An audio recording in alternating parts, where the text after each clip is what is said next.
Salutations, fellow readers, writers, and killers of time on YouTube. My name is Martha Jones, and I would like to use the androgynous sounds of my voice to share with you a few words about 9 generally accepted forms of literary conflict, some idle speculations on a 10th, as well as a quick heads up that I'm going to be talking about some self-harm themes and suicide in literature. Now that the caveats have all more or less been emptored, if you are so inclined, feel free to file that away in the temporary storage of your mind, as I do my best to spirit you away to my junior year of high school. I would love to better set the scene for you, but regrettably I am fresh out of Good Charlotte t-shirts and Green Day posters. Back in the Neolithic era when I was in high school, we were informed of 3 kinds of literary conflict, and only 3. Those forms of literary conflict were man versus man. You have the ring, and I see your Schwartz is as big as mine. Man versus nature. Planet Druidia, and 10,000 years of fresh air. The way he runs things, it won't last 100. And man versus self. Use the Schwartz! I can't! I lost the ring! Forget the ring. The Schwartz is in you, Lone Star. It's in you! Alright, I'll try. It wasn't until I was in my 30s that my fiancé clued me into the fact that there are 6 other generally accepted forms of literary conflict. These forms of conflict are man versus society, or societal expectation. Must I go through with this? I'm sorry, my dear. You have to. Man versus technology. Out of order! Fuck! Even in the future, nothing works! Try here. Man versus reality.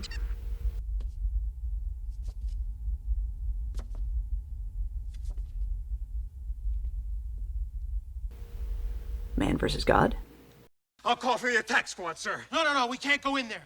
Yogurt has the Schwartz. It's far too powerful. But sir, your ring. Don't you have the Schwartz too? No, he got the upside. I got the downside.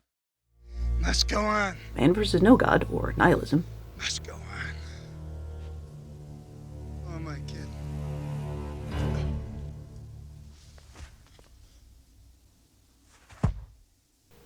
And man versus author, or auteur if you like.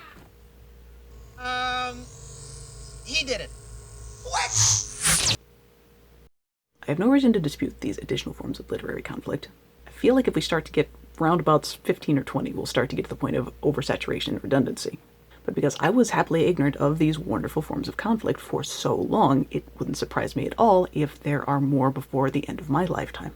And in my seldom humble capacity to evaluate literary trends, I would like to nominate something for one of these boxes. And the something that I would like to nominate is man versus everything.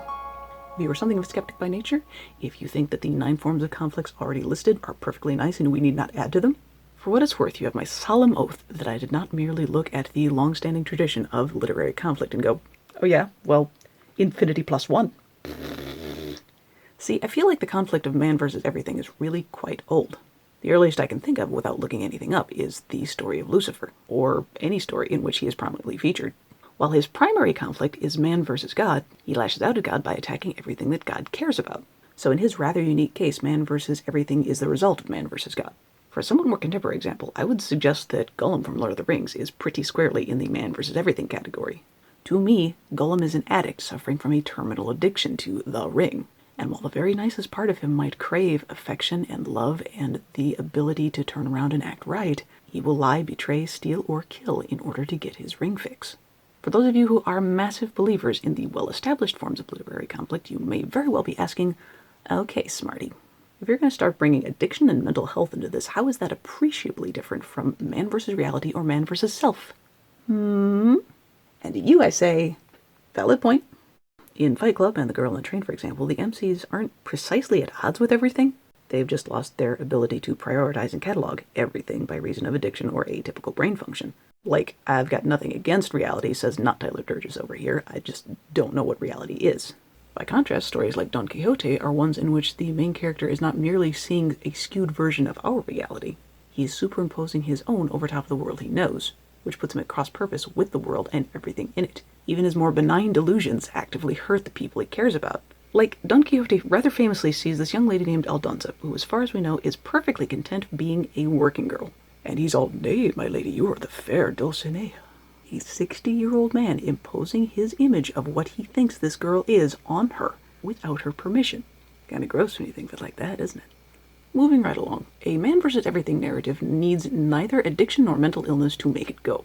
All that is necessary is a faulty worldview. A fellow that I think is a classic example of this is Javert from Les Miserables, who certainly doesn't see himself as at war with everything. He sees himself as at war with about half of everything. From the time he was quite small, he saw the world as good, bad, light, darkness, and no in-betweens. He seeks righteousness and he seeks justice. He spends decades of his life seeking a man who once escaped from him, believing himself to be, pardon the expression, on the right side of history. God is going to judge me as a good and faithful servant if I bring this man to justice. The man, of course, is Jean Valjean, and he is a basically good dude, a fact that Javert learns when Jean Valjean saves his life, at which point Javert goes, oh shit, I have wasted my life chasing a basically good guy. What else was I wrong about? Rather than try to answer that question and reconcile the world as he sees it now with his past, he opts to take his own life. And I can by no means assume that Man vs. Everything will ever be canonized in the great collection of literary conflicts. But if it ever reaches tropification, I sort of assume that there will be two categories of Man vs. Everything. If he is old, the author has likely given him the makings of a tragedy. If he is young, the author may have given him the makings of a tragedy, or he might have given him the raw materials of a bangin' character arc. And not all Man vs. Everything stories are bleak and dismal. In Voltaire's Candide, the title character sets himself at odds with everyone, including Voltaire, by repeatedly insisting we live in the best of all possible worlds. To which Voltaire and everyone in the story he wrote for Candide repeatedly goes, oh really? We'll see about that. One of the rare instances in which the protagonist has a Man vs. Everything conflict and resolution in a relatively short time span is the ongoing story of Batman, who not infrequently runs into a character named Scarecrow, a doctor and dabbler in hallucinogens that bring your worst fears to life. You can do a lot of damage when everything around you looks like your worst fear come to life. But if Batman can get the antidote before he finds the kill everything switch, he is fine, or at least as fine as Batman can be. Incidentally, if you are firmly in the comic books are not books camp, please fight me on this, you will lose. Anything that gets human people interested in reading for fun is something that we should at least consider. So that's my literary hypothesis. I don't know whose suggestion box to stick it in. But as someone who has spent a lot of up-close personal time with self-destructive persons who see themselves as at war with everything, I can tell you that when man squares off with everything, everything usually wins. And while it is atypical for people to change for the better, especially when they are old and set in their ways, I don't believe for a second that it is impossible. I think the difference between a banging character arc and self-destruction is roughly half resilience and half conscious choices to do the right thing. Love to see more of that in literature and IRL. No idea. We'll see. As always, thank you for giving these videos a shot. I post whenever the day job allows. Meantime, take it easy. Love you. Bye. Like my channel, buy my crap, doo-dah, doo-dah. There's no time to take a nap, oh the doo-dah day. Hey! If you're going to start bringing addiction and mental health into it, how? Yes, I know. Believe it or not, my esteem for you is so great that I indeed looked for Green Day memorabilia and Good Charlotte t-shirts before the making of this video. I didn't make it, but I did find Jaws and Bob Ross, neither of which I was enlightened enough to wear in school. Although, in all modesty, if I had a Good Charlotte t-shirt, I would wear it better now than I did in high school. The difference? Showmanship. I think it's just as well that I had no confidence whatever in high school, because I would have gone mad with power. Because you could be double bag or ugly. If you wear what you like with confidence, you will have to beat your preferred gender off with a stick. You're welcome, future generations. Remember, don't take any wooden nickels.